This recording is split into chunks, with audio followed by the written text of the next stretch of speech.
DeMar DeRozan calls out Bulls fans that are calling for a rebuild while also saying that he wants to retire a Chicago Bull. We're going to talk about all that, plus Mark Eversley's and AK's comments on 670 The Score. We're going to get into all that and more right after this. You are now tuned in to Chicago Bulls Central, your number one place for all Chicago Bulls news and content.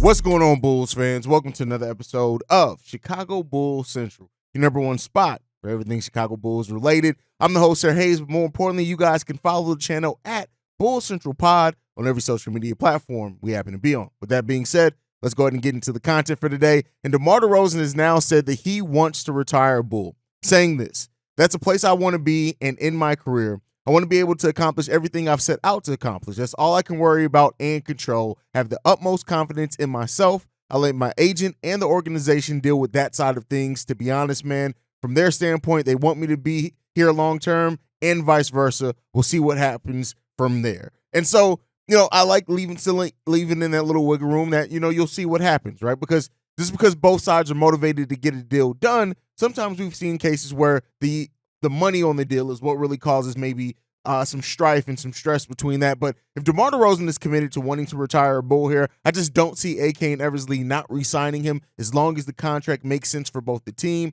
and the player. And I don't really think anybody should be too surprised by this. Now, for those people that, took, especially with the Vooch comment on this may being, the last go with this core, or some of the Bulls fans that want to see a full rebuild done sooner rather than later, told you guys, do not be surprised, right? If DeMar DeRozan is re-signed, and like I said before, maybe it's a shorter term deal, maybe it's a 2+1, but the time that the Bulls are really going to make a next big move as far as probably overhauling parts of this roster is going to be the 2025 offseason. Mark my words on that. I really doubt seeing anything happen from the Chicago Bulls before then. But the concept now that DeMar DeRozan does want to be locked in here with the Chicago Bulls and retire a Bull, the biggest question that I think a lot of fans should have, right, is okay, but what does that mean, right? Because for a large part of the Chicago Bulls community, right, whether right, wrong, whatever it is, it's this perception that by having DeMar DeRozan here and him being a player that is not only ball dominant but is going to command getting his fair share of shots,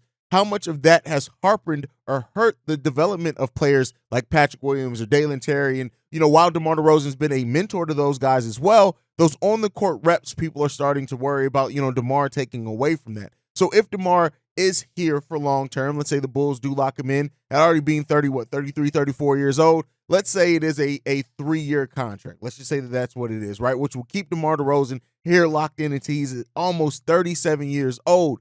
The question is over those 3 years, are we going to see DeMar DeRozan's role kind of decrease, whereas the younger players' role increase, which then can get them those development reps, right? Can get that in-game timing down and things like that. So, that's a direction and something you need to think about in regards to that. But when it comes down to it, I think we've all kind of understood that the way that this front office seems like they're going to operate is now by building through the draft organically, which means that they're going to be more apt to keep their players here because they're going to be hopefully coming in with young value talent that can contribute, right? That's the whole point, especially if you're drafting later in that first round. You kind of want guys that can go right then, right? So, we'll end up seeing. And, DeMar DeRozan being here long term, like I said, it's right now it's a hit or miss. You guys know how I feel on DeMar. I definitely think the Bulls should look to explore deals and to see what they get. But hey, if they have their guy in DeMar, right, and they look at and value keeping him here more than what they can get out in the market for him,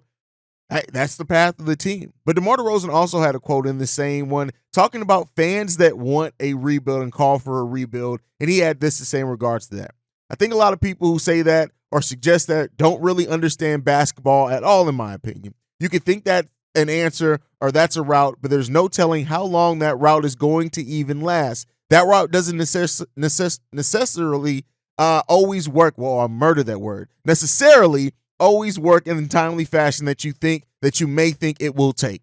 And for those that have been watching me, watching Pat, we've been saying Pat the designer over on Locked On Bulls, that's exactly what we've been trying to tell you guys. Everybody that calls for this rebuild, this master, it's just going to be this thing that just drastically changes. You can be in rebuild purgatory for a decade plus, right?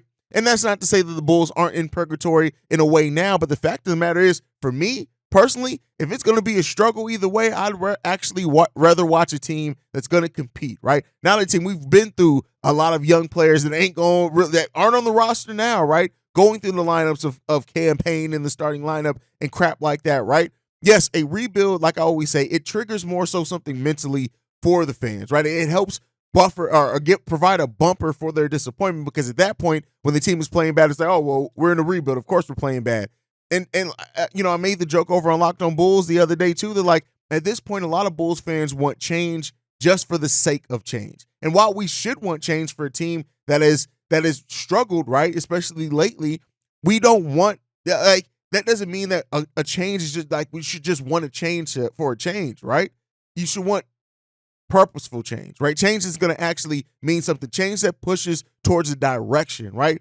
The idea of changing just because it can change your expectations on a team isn't always going to make that team better in the long run. So, AK, like I said, I think I do not. That's why when all these deals pop up right now, I'm assuming that AK and Eversley are not looking to really give up any more of their draft assets and value. They're going to try to hold on to that, build organically through the draft, let this team go where it can, make instrumental movements where you can, and from now to then to improvements to the roster. But that big, large overhaul that we see is going to be a long time till that comes, and it may be something that happens more slowly over time than immediately. And so, that's something to say. But then we also, with AK and Mark Eversley on 670 The Score, we got even more quotes, and some of these were more concerning, right? Mark Eversley saying that, in a lot of the players' exit interviews, that the players were telling them that they didn't really feel like a team, right? And him saying this: what we learned from our team, what we had in our exit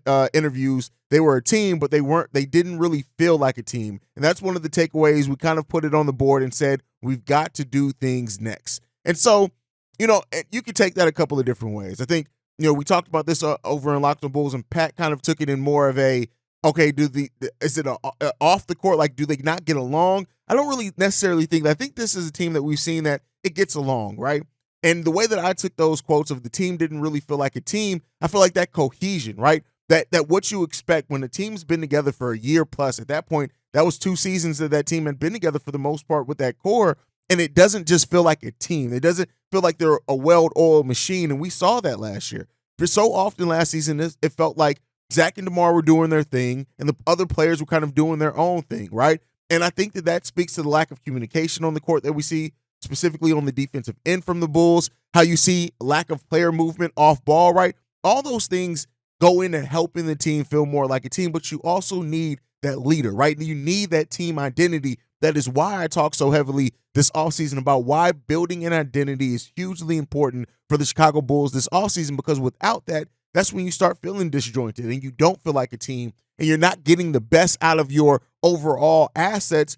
And that should be the benefit of continuity. If you're betting on continuity, you're expecting the parts to play better together because of the familiarity between them. When you have a team that isn't feeling like a team with each other, you're not going to see that. You're going to see the blown leads. You're going to see, whereas other teams, they face that adversity and they come together and they punch the Bulls in the face last season, and the Bulls really couldn't collectively stand up after that, right? So, and that to me, that quote says a lot about the head coach as well. Yes, you need leaders on the court, but also the coach is there for a reason. I think sometimes as fans, people undervalue what coaching really means to a team and how it can help a team. Is everything on coaching? No, but when you don't have that vocal rah-rah leader, which the Bulls have not had other than the brief stint with Pat Bev, you need a coach that's going to bring everyone together, right? That knows how to motivate. And I don't really feel like we have that with Chicago. And so hearing that they didn't really feel like a team, it really kind of put that all in perspective for me as far as the style of play, the coaching, and how that plays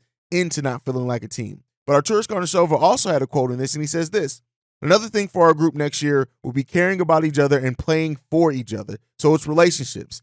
This is what we're going to try to improve, because in order to challenge each other, you have to get to know each other well, and you have to have relationships. So, maybe it is that thing of pointing towards the off-the-court thing. Whatever it is, this team needs something. That's why it is good to see things like the team go out and play basketball together. They had an arcade event together as well that Javonte Green was at. Like those type of things. That's why it's good to see that, because the one thing, when you're not making changes on your roster and heavy changes, the team should be closer, right? Because that's another battle, another season that this team has had to go through those battles and those adversities together. And for us to not see the results of that yet, it is a little bit concerning, man. It is what it is, but maybe I'm overstating it or overthinking it. You guys can let me know what you think on that down below. Now, before we go, I want to talk about this hot takes article that Zach Buckley had over on Bleacher Report.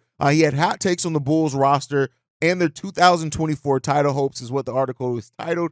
And the first hot take that he said is that the Bulls will be a top 10 offense. Now, this is something that really stood out to me, right?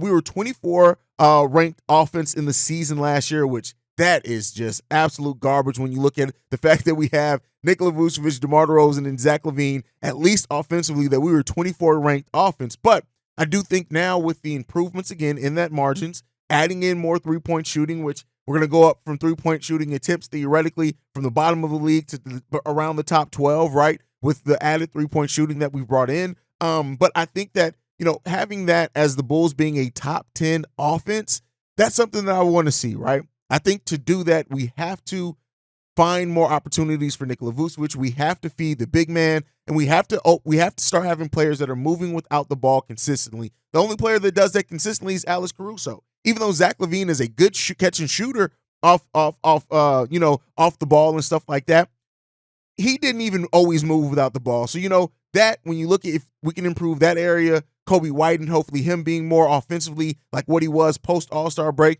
Maybe Patrick Williams even takes a step up. The Bulls being ranked as the 10th best offense, to me, that's a tall task, but I do think we have the pieces to do so. The biggest question is do we make the adaptations that we need to in the system to get there? You guys can let me know what you guys think on that one. Next hot take that he had here was Jevon Carter will solve the point guard problem. And here's, you guys, if you've been watching me, you know that I have the utmost faith. I think Jevon Carter is going to be that starting point guard, and I think he's going to bring a lot of what the Bulls need. Is he perfect by any stretch of the imagination? No. Is he as good as Lonzo Ball? No. Does he give us everything that Lonzo Ball gave us? No. But the fact of the matter is he gives you a lot, right? And we saw how much better the Bulls played post All-Star break with Pat Bev. You've now added a better, younger version of Pat Bev. The biggest question surrounding Jevon Carter, though, is that while he's not the most vocal off the court, can he be the vocal leader that we need on the court, right? At least that communicator. That was one of the best things about both Lonzo Ball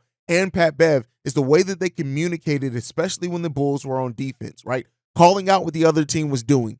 When you don't have that level of communication and not the best one-on-one defenders, it really does hurt your defense. So if Jevon Carter can step up and at least on the court be a little bit more verbal as well, it's going to go that much further into helping the Bulls set that identity and him being, like I said, one of the best replacements we've had for Lonzo Ball as of yet. And then this last one, this is where it starts, depending on how you're viewing it. He says the Chicago will push for a play-in spot, but then blow it up next offseason. And this is where it starts getting left. Like, don't get me wrong. The moves that the Milwaukee Bucks has now made in bringing Dame Lillard to the Milwaukee Bucks, it really does change the balance of the Eastern Conference. But where the Chicago Bulls were, in that middle of the pack, right, you're still going to see the same teams there. The New York Knicks, Cleveland Cavaliers, Atlanta Hawks, the Indiana Pacers, right? The Miami Heat still definitely middle of the pack now as well. The Chicago Bulls, one of those teams are going to walk away, with getting to avoid that play. And I do think that the Bulls can be that team. But again, it's going to be determined by how everything else comes together. Now, for that, as far as the second piece, the Bulls are going to blow it all up next offseason. I told you guys, I don't even see that coming at all. And if it does, I don't really see it coming into the summer of 2025. Because let's say the Bulls do blow it all up this offseason. Keep in mind, we owe a first-round pick to the San Antonio Spurs. I don't think going into a year, it's smart to blow it up into going into a season where you could pay out your first-round pick to somebody else, right? I think especially when it's only a year off, if you're going to blow it up, you want to have all your first-round picks under your control, which then increase the value of those picks. That's what I can see. That's more so what I can see happening, but I know that a lot of people are going to share the mindset, especially after Nikola Vucevic's comments, that the Bulls could be set to blow it all up here sooner rather than later. But we'll see what that means, especially now with DeMar DeRozan's latest comments on wanting to stay a Bull for the rest of his career. But hey, let me know what you guys think on all the topics down below. Make sure you're following the show at Bull Central Pod. You can send us any feedback, questions, comments, concerns, bullcentralpod@gmail.com. And then lastly, if you want to leave a text message and our voicemail for our mailbag episodes that go down on Saturdays and Sundays, the number to do so, 773-270-2799. We are the number one spot for everything Chicago Bulls related, thanks to you guys. And like I like to end every episode on, go Bulls. Love you guys. See red if you can, y'all. Peace. This has been a presentation of the Break Media.